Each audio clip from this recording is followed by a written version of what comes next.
Ngayong araw ay may nagpagawa sa akin na operator ng DIY na extension. At ang gusto niyang design ay yung nakalagay sa kahoy na katulad ng nilagay ko sa central. Matagal na nga pala ang request sa akin ito ng isang operator. Babad nga pala ito ng 3 araw bago ko ito nagawa dahil nga sa kakulangan ng aking mga gamit. Alam ko naman na itong pinagawa niya sa akin ay pang personal use nila sa bahay. At alam ko naman kaya dito siya nagpapagawa sa akin ay dahil ayaw niyang magastusan. Kaya naman nung nakumpleto ko ang aking mga gamit ay ito ang ating gagawin for today's video.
Kaya naman nung nakakuha na ako ng kahoy na pwedeng paglagyan ng ating mga power outlet, ay sinukatan ko na ito ng 30 cm upang dito na putulin. Kaya naman kinuha ko na yung ginagamit ko dito yung circular saw para ito ay putulin. At pagkatapos ko ng putulin itong ginuhitan ko, ay puputulin ko naman yung kabilang dulo upang pumantay ito. Kalimitan talaga sa mga ibang lahi dito ay takot bumili o ayaw magastusan. Kaya naman dito sila nagpapagawa sa akin sa bahay ng amo ko dahil marami ng gamit dito o yung mga pinagamitan na pwede pang gamitin. Gagamitin ko nga palang mga power outlet dito ay yung mga lumang outlet na o yung mga nagamit na pero pwede pang gamitin. Dahil nga kinuha ako ng dalawang 7x7 at dalawang power outlet, ay napilitan na rin ako kung kumuha o bumawas ng mga bagong outlet ko dito. Dito nga ay isa-isa ko na binubutasan itong mga junction box.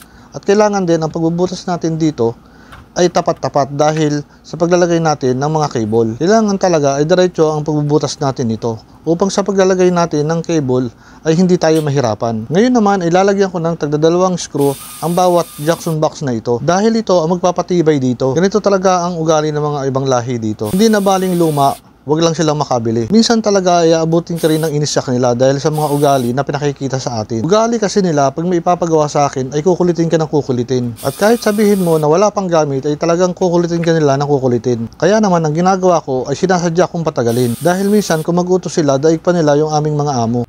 Ang galing! Ang galing! Kaya nga kung ikaw ay mag-a-abroad at kung may baon kang 10 pasensya ay gawin mo ng 20. Dahil nga mahirap talagang pakisamahan ng mga ibang lahi dito. Kaya nga lang, kailangan mo talaga ng matinding pasensya. Balik naman tayo sa aking ginagawa.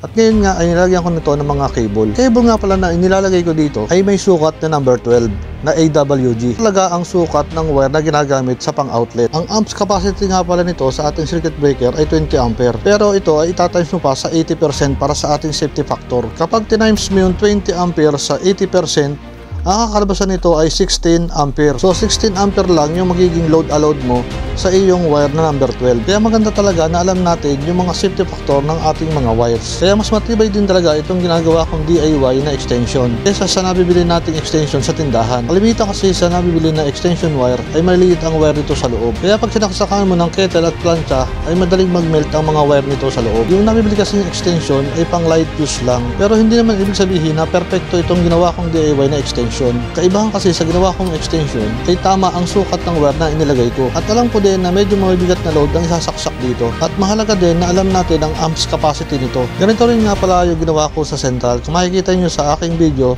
ay nandyan yung ginawa ko dati na extension na katulad dito. Yung ginawa ko nga pala dito sa central ay bali 5 power outlet. Saksak naman dito ay rep, water dispenser, kettle, oven, at saka yung kanilang TV. At ito naman ay tumagal. At ngayon naman ay balik tayo dito sa aking ginagawa. Ito nga ay lalagyan ko na ng power outlet. Yung kulay blue na wire ay ilalagay natin sa neutral at yung kulay red naman ay ilalagay natin sa line 1 ng ating power outlet. Makikita nyo naman yan sa ating mga power outlet na may nakalagay na letter N at letter L. Kaya naman hindi kayo basta-basta magkakamali dito. Bali nga pala dito sa ating unang power outlet ay dalawang wire lang ang ating ilalagay.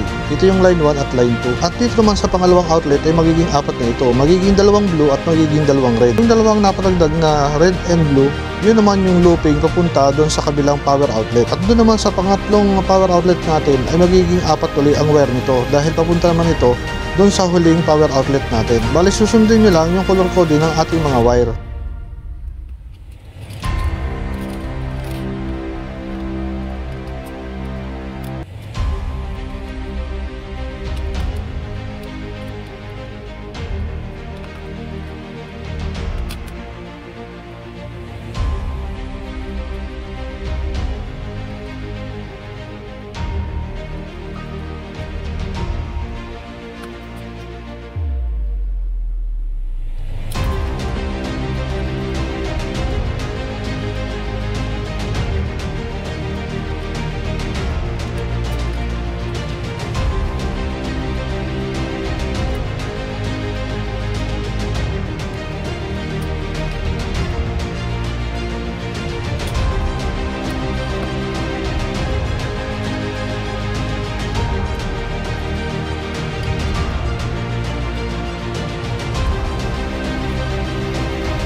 At dito naman sa huling power outlet natin ay magiging apat ulit ang wire nito.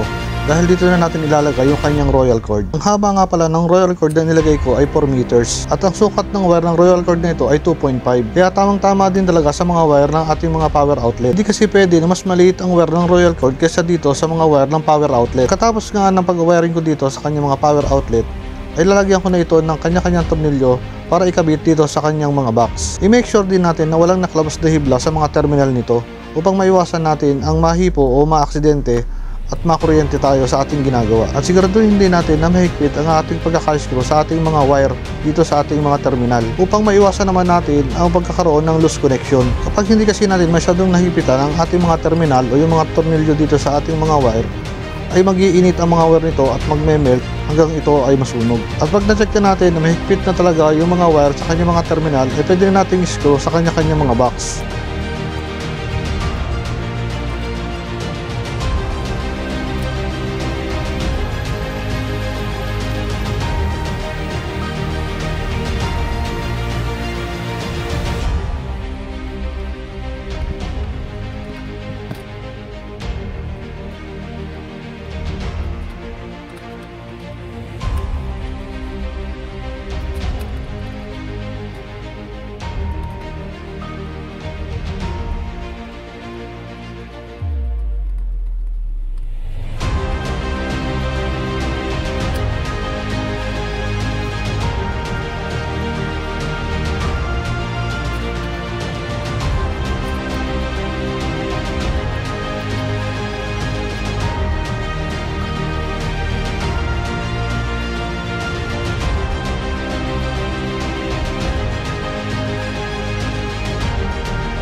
At ngayon nga ay natapos na natin ang pag-wiring dito sa mga power outlet.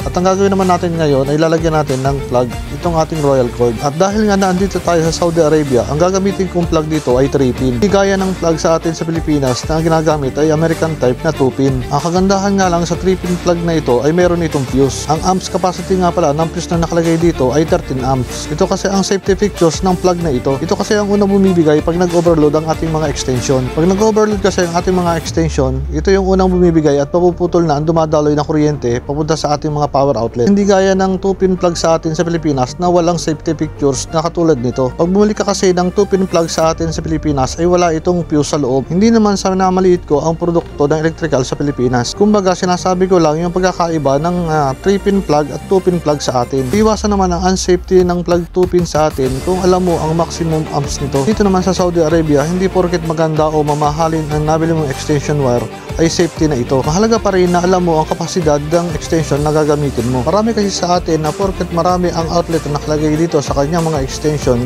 ay sinasaksakan na lang ito ng sinasaksakan at hindi nila alam kung hanggang saan ang kapasidad ng extension na nabili nila. Hindi porket marami ang outlet dito sa ating mga extension ay sasaksakan na lang natin ito ng sasaksakan basta-basta. Kaya mahalaga rin talaga na alam natin ang safety pictures ng ginagawa nating extension o binibili natin na extension. Kaya mahalaga rin talaga na alam natin ang amps capacity ng ating mga extension o mga extension cord. At upang maiwasan natin ang pagkasunog nito, at ngayon ay pwede na natin itong testingin. Gamit itong aking clamp meter ay kukuhanan ko na ito ng voltahe kung dumadaloy na ang kuryente sa bawat power outlet na aking ginawa. Kukuhanan ko ito ng voltahe bawat isa para masigurado na natin na lahat ito ay gumagana at tama ang ating pag-wiring. So ngayon ay okay naman yung ating ginawa at makikita nyo na pumapalo talaga siya ng 220 ang bawat isa na ginawa natin na power outlet. So ngayon ay natapos na natin itong ginawa kong extension at kung umabot ka sa dulo ng video na ito ay maraming salamat sa iyong panonood. Sana ay nakapag-share ako sa inyo ng aking kaunting kaalaman about sa electrical. At dito ko na muna tatapusin ang video ito.